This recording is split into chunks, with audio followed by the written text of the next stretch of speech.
ଆପଣମାନେ ଜାଣିଛନ୍ତି କି କୁହାଯାଏ ଯେ ହନୁମାନଜୀ ଆଜି ବି ଜୀବିତ ଅଛନ୍ତି। ସେ କେବେ ବୃଦ୍ଧ ହୁଅନ୍ତି ନାହିଁ କି କେବେ କ୍ଳାନ୍ତ ହୁଅନ୍ତି ନାହିଁ। ସେ କେବେ ବି ଏହି ସଂସାର ଛାଡ଼ି ଯାଆନ୍ତି ନାହିଁ। ସମୟ ବଦଳିଗଲା, ଯୁଗ ବଦଳିଗଲା, କିନ୍ତୁ ସେ ଆଜି ବି ସେଠାରେ ଅଛନ୍ତି। କିନ୍ତୁ ପ୍ରଶ୍ନ ଆଜି ବି ସେୟା ଅଛି ଯେ ସେ କେଉଁଠି ଅଛନ୍ତି? ସେ କ'ଣ ହିମାଳୟର ବରଫର ଆଚ୍ଛାଦିତ ଶୃଙ୍ଗଗୁଡ଼ିକ ଲୁଚିଛନ୍ତି କି? ନା କୌଣସି ଘଞ୍ଚ ଜଙ୍ଗଲରେ ଯେଉଁଠାରେ ମଣିଷ କେବେ ପହଞ୍ଚି ପାରିବ ନାହିଁ? ଅଥବା ଆମ ଗ୍ରହଣ କରି ଅଛନ୍ତି କି ତାଙ୍କୁ ଚିହ୍ନି ପାରୁନାହିଁ?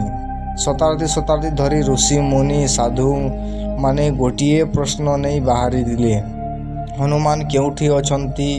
କେଉଁ ହିମାଳୟ ଗୁମ୍ଫାରେ ତପସ୍ୟା କଲେ ତ କିଏ ଜଙ୍ଗଲର ବର୍ଷ ବର୍ଷ ଧରି ବିତାଇଲେ, କେହି ମନ୍ଦିରରେ ନିଜ ଜୀବନ କାଟିଦେଲେ, କିନ୍ତୁ ଉତ୍ତର କାହାକୁ ମିଳିଲା ନାହିଁ। ଭାରତର ପ୍ରତିଟି ଗଳିରେ, ପ୍ରତିଟି ମନ୍ଦିରରେ ତାଙ୍କ ନାମ ପ୍ରତିଧ୍ୱନିତ ହୁଏ, କିନ୍ତୁ କେବଳ ଭାରତ ନୁହେଁ, ବିଶ୍ୱର ଦୂରଦୂର ଅଞ୍ଚଳ ଜଙ୍ଗଲରେ ବସବାସ କରୁଥିବା ଜନଜାତିଙ୍କ ମଧ୍ୟରେ ବି ଏପରି ଏବଂ ଏକ ଶକ୍ତିର ପୂଜା କରାଯାଏ, ଯାହା ଦୃଶ୍ୟମାନ ହୁଏ ନାହିଁ କିନ୍ତୁ ଅନୁଭବ କରାଯାଏ। ହିମାଳୟର ଉଚ୍ଚତା ଯେଉଁଠି ପୂଜା ହୁଏ, ଯାହା ଦେଖାଯାଏ ଯେ ନାହିଁ କିନ୍ତୁ ଅନୁଭବ ହୁଏ, କିନ୍ତୁ ହିମାଳୟର ଉଚ୍ଚତା ଯେଉଁଠି ଶାନ୍ତି ଏତେକ ଗଭୀର ଯେ ସମୟ ମଧ୍ୟ ଅଟକିଯାଏ, ସେଠାରେ ଆଜି ବି ତାଙ୍କର ଉପସ୍ଥିତି ଅନୁଭବ ହୁଏ। ଯେମିତି ସେ ଏବେ ବି ତପସ୍ୟା କରୁଛନ୍ତି, ମଗ୍ନ ହୋଇଛନ୍ତି। ମଣିଷ ବାହାରେ ଯେତିକି ଖୋଜେ ସେ ସେତିକି ତାଙ୍କଠାରୁ ଦୂରେଇ ଯାଏ। କାରଣ ହନୁମାନଜୀଙ୍କୁ ଦେଖିବା ପାଇଁ ଆଖି ନୁହେଁ, ବିଶ୍ୱାସର ଆବଶ୍ୟକତା ଥାଏ, ଭକ୍ତିର ଆବଶ୍ୟକତା ଥାଏ। ତୁମେ କ'ଣ କେବେ ଅନୁଭବ କରିଛ କି ଏହି ସଂସାରର ସବୁକିଛି ସେମିତି ନୁହେଁ ଯେମିତି ଦେଖାଯାଏ? କଳିଯୁଗରେ ଏହି ସମୟରେ ଯେଉଁଠି ଅଧର୍ମ ବଢ଼ୁଛି, ଯେଉଁଠି ମଣିଷ ନିଜ ମାର୍ଗରୁ ବିଚ୍ୟୁତ ହେଉଛି, ସେଠାରେ ମଧ୍ୟ ଏକ ଏପରି ଶକ୍ତି ଅଛି ଯାହା କେବେ ଶୁଣା ନାହିଁ, ଯାହା କେବେ ଅଟକେ ବି ନାହିଁ। ସେ ପ୍ରତ୍ୟେକ ସ୍ଥାନରେ ଅଛନ୍ତି କିନ୍ତୁ ଦେଖାଯାଉ ନାହାନ୍ତି। ଲୋକେ କହନ୍ତି ଯେ ଭଗବାନ ଏହି ପୃଥିବୀରୁ ଚାଲିଗଲେଣି, କିନ୍ତୁ ସତ୍ୟ କିଛି ଅଲଗା। ସେ କେବଳ ଜଣେ ଦେବ ନୁହନ୍ତି, କେବଳ ଜଣେ ଯୋଦ୍ଧା ନୁହନ୍ତି। ସେହି ସତ୍ୟର ପ୍ରତୀକ ଯାହା ସମୟର ଊର୍ଦ୍ଧ୍ୱର। ଶତାବ୍ଦୀ ବିତିଯାଏ, ରାଜ୍ୟ ବଦଳିଯାଏ, ମଣିଷ ଆସନ୍ତି, ହୁଅନ୍ତି ଏବଂ ଚାଲିଯାଆନ୍ତି, କିନ୍ତୁ ସେ ସେଇଠି ରହନ୍ତି, ଅବିନାଶୀ, ଅଜର-ଅମର।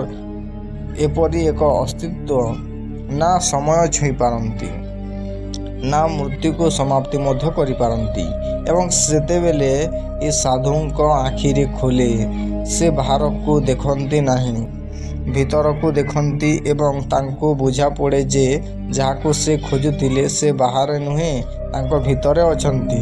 ସେ ଦିନେ ସାଧୁ ସମ୍ପୂର୍ଣ୍ଣ ରୂପେ କ୍ଳାନ୍ତ ହୋଇଯାଆନ୍ତି ଯେ ବସିପଡ଼ନ୍ତି, ଆଖି ବନ୍ଦ କରିଦିଅନ୍ତି ଏବଂ କହନ୍ତି ଯେ ହେ ପ୍ରଭୁ, ମୁଁ କ'ଣ ଯୋଗ୍ୟ ନୁହେଁ? ଏବଂ ମହତ୍ତ୍ୱପୂର୍ଣ୍ଣ କିଛି ବଦଳିଯାଏ।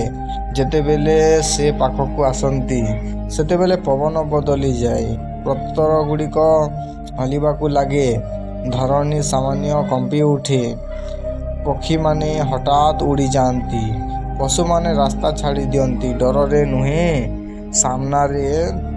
ଏବଂ ଯେତେବେଳେ ଆସନ୍ତି, ସେତେବେଳେ କୌଣସି ଶବ୍ଦ ହୁଏ ନାହିଁ, କିନ୍ତୁ ଧରଣୀ ନିଜେ କହିଦିଅନ୍ତି ଯେ କେହି ଅସାଧାରଣ ଶକ୍ତି ଓହ୍ଲାଇ ସାରିଛି। ଯେତେବେଳେ ସମୟ କଠିନ ହୁଏ, ପ୍ରକୃତି ମଧ୍ୟ ନିଜର ବିକଳ ରୂପ ଧାରଣ କରିଥାଏ। ଆକାଶରେ ଗର୍ଜନ ହୁଏ, ବିଜୁଳି ମାରେ, ସମୁଦ୍ର ଅଶାନ୍ତ ହୋଇଉଠେ, ଢେଉଗୁଡ଼ିକ ପିଟି ହୁଏ, ପବନ ଗର୍ଜନ କରେ, ସବୁକିଛି ଯେମିତି ନିୟନ୍ତ୍ରଣ ବାହାରକୁ ଚାଲିଯାଏ। କିନ୍ତୁ ତାଙ୍କ ସାମ୍ନାରେ ଏସବୁ ଶାନ୍ତ ହୋଇଯାଏ, କାରଣ ପ୍ରକୃତିଠାରୁ ଊର୍ଦ୍ଧ୍ୱରେ ସେ ନିଜେ ଶକ୍ତିର ଉତ୍ସ। ତାଙ୍କ ପାଦ କେବଳ ଚାଲେ ନାହିଁ, ବରଂ ଧରଣୀ ଉପରେ ନିଜର ଉପସ୍ଥିତି ଜାହିର କରେ। ପ୍ରତିଟି ପାଦ ସହିତ ସମୟ ଧୀର ହୋଇଯାଏ। ସେ ଆଗକୁ ବଢ଼ି ଛନ୍ତି ଧୀରେ କିନ୍ତୁ ଅଟଳ। ତାଙ୍କର ପ୍ରତ୍ୟେକ ପାଦ ଏକ ସଂକଳ୍ପ, ତାଙ୍କର ପ୍ରତିଟି ନିଶ୍ୱାସ ଏକ ତପସ୍ୟା। ଯେତେବେଳେ ତାଙ୍କ ପାଦ ଧରଣୀ ସ୍ପର୍ଶ କରେ, କେବଳ ଧୂଳି ଉଡ଼େ ନାହିଁ, ସମୟ ନିଜେ ଦୋହଲିଯାଏ। ଯୁଦ୍ଧ ଜୀବନମାନେ ଦୂରେଇ ଯାଆନ୍ତି, ପକ୍ଷୀମାନେ ଆକାଶରେ ଉଡ଼ିଯାଆନ୍ତି, ପବନ ପ୍ରଖର ହୋଇଯାଏ, କିନ୍ତୁ ସେ ସମ୍ପୂର୍ଣ୍ଣ ଶାନ୍ତ ରୁହନ୍ତି। କାରଣ ସେମାନଙ୍କର ଉଦ୍ଦେଶ୍ୟ ଜିତିବା କିମ୍ବା ହାରିବା ନୁହେଁ, ବରଂ ଧର୍ମର ରକ୍ଷା କରିବା ଅଟେ। ସେମାନଙ୍କ ସ୍ୱରୂପ ଅସୀମ ଶକ୍ତି ପ୍ରତୀକ, ଯାହାକୁ ଶବ୍ଦରେ ପ୍ରକାଶ କରିବା କଷ୍ଟକର। ବଳବାନ ଶରୀର କିନ୍ତୁ ବିନମ୍ର ହୃଦୟ, ଆଖିରେ ତେଜ କିନ୍ତୁ ଆତ୍ମା ଶାନ୍ତି। ତାଙ୍କର ମସ୍ତକରେ ତିଲକ ଏବଂ ହୃଦୟରେ ବିରାଜମାନ ଅଛନ୍ତି ପ୍ରଭୁ ଶ୍ରୀରାମ, ଏବଂ ତାଙ୍କ କାନ୍ଧରେ ତାଙ୍କର ଅମର ଗାଥା ଅଛି, ଯାହା କେବଳ ଯୁଦ୍ଧର ସାଧନ ନୁହେଁ, ନ୍ୟାୟ ଏବଂ ଧର୍ମର ପ୍ରତୀକ ଅଟେ।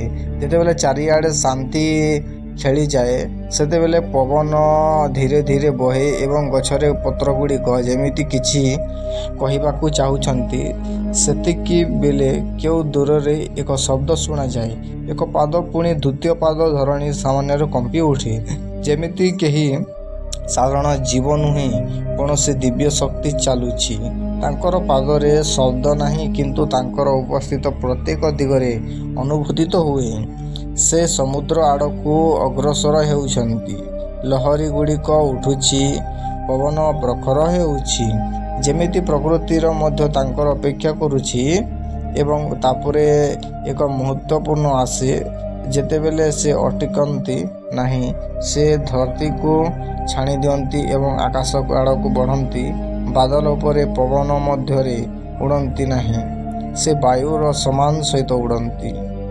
ଯେମିତି ପ୍ରକୃତି ହିଁ ଏକ ସ୍ୱରୂପ ହୋଇଥାଏ, ଯେମିତି ସୃଷ୍ଟି ହିଁ ଏକ ଅଂଶର ହୋଇଥାଏ, ତାଙ୍କର ଗତି ମାନବ ବୁଦ୍ଧି ବାହାରେ। ଅସୀମ, ଅଦୃଶ୍ୟ, ଅପରିମେୟ, ସେ ଆଜି ବି ଏଇଠି ଅଛନ୍ତି, ଏହି ପୃଥିବୀର ଏହି ଆକାଶ ତଳେ। ଆପଣ ହୁଏତ ତାଙ୍କୁ ଦେଖି ନଥିବେ, କିନ୍ତୁ ସେ ଆପଣଙ୍କୁ ନିଶ୍ଚୟ ଦେଖିଛନ୍ତି। ଯେତେବେଳେ ବି ଆପଣ ତାଙ୍କ ନାମ ନିଅନ୍ତି, ଯେତେବେଳେ ବି ଆପଣ ଶ୍ରୀମାନଙ୍କୁ ସ୍ମରଣ କରନ୍ତି, ସେ ଆପଣଙ୍କର ଆହୁରି ନିକଟକୁ ଆସିଯାଆନ୍ତି, ଆପଣଙ୍କୁ ରକ୍ଷା କରନ୍ତି, ଆପଣଙ୍କୁ ମାର୍ଗ ଦେଖାନ୍ତି। ଯେପର୍ଯ୍ୟନ୍ତ ଏହି ସଂସାରରେ ଶ୍ରଦ୍ଧା ଅଛି, ଭକ୍ତି ଅଛି ଏବଂ ପ୍ରଭୁ ଶ୍ରୀରାମଙ୍କ ନାମ ଅଛି, ସେ ପର୍ଯ୍ୟନ୍ତ ସେ ଏଇଠି ରହିବେ।